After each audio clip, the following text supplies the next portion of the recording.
Just a normal stump with moss growing on it, you know. Oh, wait a minute.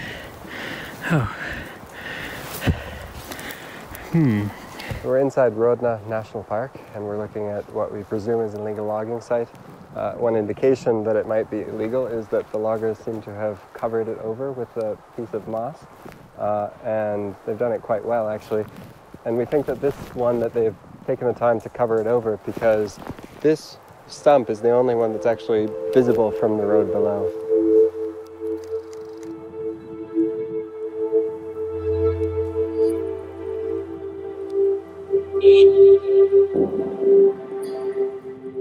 Romania's national parks are among the most biodiverse and important in all of Europe, but they're under severe risk from illegal logging and destructive commercial logging. The site that we saw in Rodna National Park is a clear example of these risks.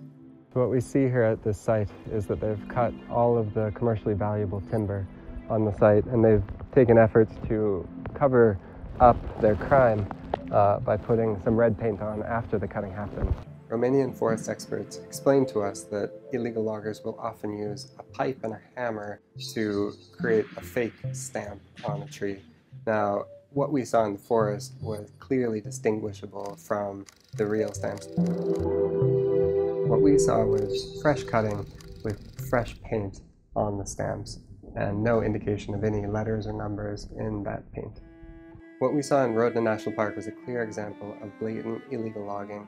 But what many people might not realize is that Romania authorizes commercial logging on vast amounts of its national parks. And this commercial logging might be legal on paper, but as it's carried out in practice, it has extreme negative impacts on biodiversity and the productive capacity of the forest and on local forest communities. The illegal logging site that we visited had a tractor trail that led to a log loading point. And this loading point was fed by multiple paths into the forest in different directions. So anyone buying logs from that loading point is exposed to wood coming from any of multiple sites throughout that forest area.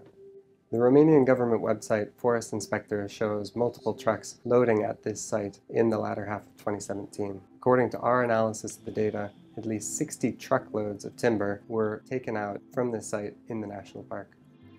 The question is, where did this wood go? It's really difficult to know for sure, but we have confirmed that at least some of this wood went to the Austrian timber giant Holz Industrie Schweighofer.